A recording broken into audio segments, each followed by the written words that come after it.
Hello, everybody. Hi, everybody. This is our end of June post-Pride podcast, and we welcome you.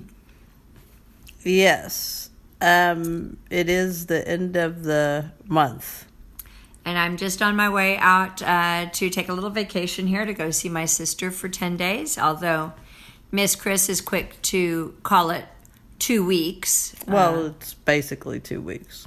She'll have a lot on her plate, so anybody that's listening to this that can reach out and check in with her, that would be much appreciated. I think I'll survive. I think I'll be fine.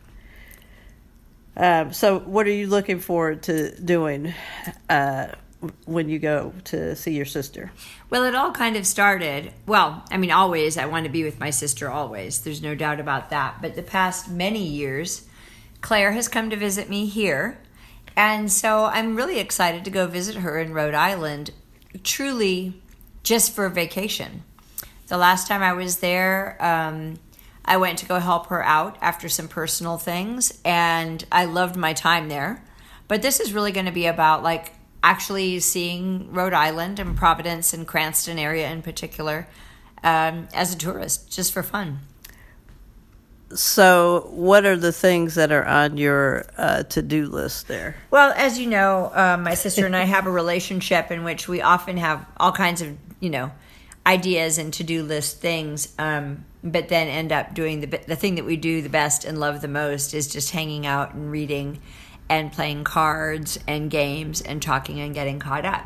But one of the things I'm really excited about is checking out Brian, her husband, and a group of their friends do a clam cake review every year. They call themselves the Clam cake. Yes, it's a thing in Rhode Island, clam cakes. And they call themselves the Clamarati, which I think is an awesome title. And they go from Clam Cake Shack to Clam Cake Shack or restaurant and determine who has got the best clam cakes that year. Well, wait a minute. What is a clam cake? Well, I don't rightly know, but the impression that I get is sort of like a crab cake, only with clams. Okay. So like chopped up and breaded and deep fried like a crab cake, only with clams. And then usually that might be also served with a bowl of chowder, which we know I love chowder. Yes, we do. Yeah. We know. The New England clam chowder. Yep. And I'm excited about being there for, New England 4th of July. I don't know whether we'll do anything special for 4th of July, but that'll be fun to be there. And, we might go spend an afternoon in Salem, Mass., which is about an hour away, maybe an hour and 20 minutes drive. So, yeah. Yeah. Well, what do you plan on doing whilst I'm gone? There'll be a lot of work to be done, but I don't have any. I don't have anything planned. We'll just kind of see what happens as I will. Be the person to take care of the dog and the cat and the household in general. Yes. So we'll see. Hopefully they'll both still be with us when you come back. Yes, I know that my going away definitely presents a lot more work for you. and I really do. I have, in all seriousness, much gratitude for you sending me on your points and stuff and hooking me up for the flight, even though you know that it's going to be more work for you. So I'll survive. And I'm going to text you every couple of days to remind you of how to water. Well, to water at all.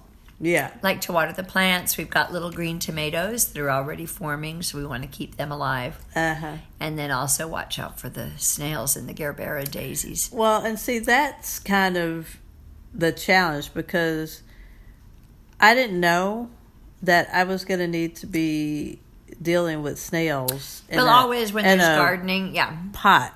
Yeah. You do snail patrol. Because I don't, I would water And water is good. The pot. Yes, I expect that as well. But then we also don't want snails eating the leaves is all. This is a real-time situation that we're trying to manage right now with our Portuguese water dog, who feels the need to do a call and response every time she hears a dog barking outside. And the dog barking outside can be like 7 houses away. But she's got, that super fine hearing. So that's what you were hearing in the background. It was our little Porty Shanti Sage, as we like to call her, and as she has been named.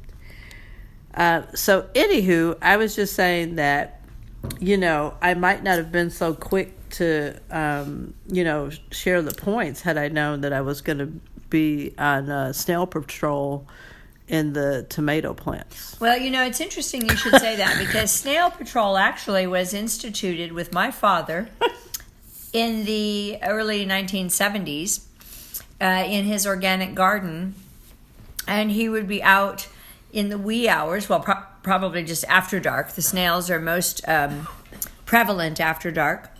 And he would go out with a flashlight and a hard hat that said Snail Patrol on it. I think Claire might have made it for him.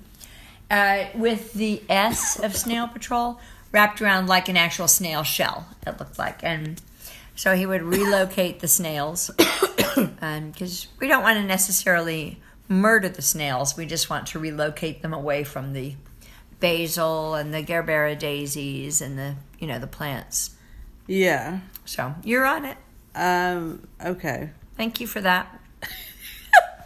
I'm hopeful that I actually won't have to really deal with that, but if I do, I'll take care of it. I know you will.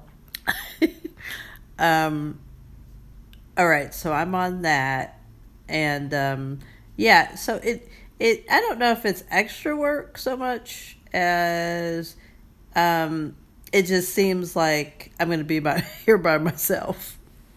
So I think that's kind of the the little bit of a difference. Well, and I tend to manage things like grocery shopping and laundry and snail patrol and that kind of thing without you even necessarily knowing that that's happening. It's all sort of like magic. I think it is good occasionally for me to go away, and thank you for sending me away. I mean, not sending me away, but facilitating my ease, helping vacation. you yes. Have the vacation and spend the time with your sissy. Yes. Well, I think that we also just recently celebrated our anniversary. Our 18th that was anniversary. Just maybe a couple days ago, a few days ago. So that was good. I think we decided to go for another year. We definitely decided. So. It's more than just you thinking we decided. I think we that actually happened. We drank a toast to that. That's right. And we let our village know. That's true. That I guess that did. We declared it. That actually happened. Mm-hmm. So there we are. One more year, for sure. That we're gonna continue. One more year for sure, and possibly a lifetime. And most likely, It's my hope. But we don't want to be on like an auto renewal. Because no. I do think it's always good to just stop and, take a look around. And make a conscientious choice. Appreciate and, all of that good stuff. Gratitude is a good thing. And I think the more everybody just kind of looks around and stops for a minute and, sees that, I think that that's a good thing. Yeah, to see what we really have, Yeah. So, I think on that note, we have Miss Thing now packing, putting finishing touches on her packing situation. Well, So. because interestingly enough, at the last minute, like literally 3 hours ago, I was put on alert that my flight was canceled. And so now my flight has been rescheduled to 5.5 hours before it was originally scheduled. So there's that. Yeah, what she said. So, on that note, we will be signing off for this session. Yes, indeed. And basically for this month, because there are just basically a handful of days left. So, happy solstice, everybody. Yes. Thank you again for tuning in and sharing a little bit of the slice of our life that we share with you. And I would just say, take a look around, and be good to anybody and everybody that you can be good to. It'll just help everything that's going on right now. Lex, do you have anything to Peace add? and gratitude. Yes. All right. Good night. Good night.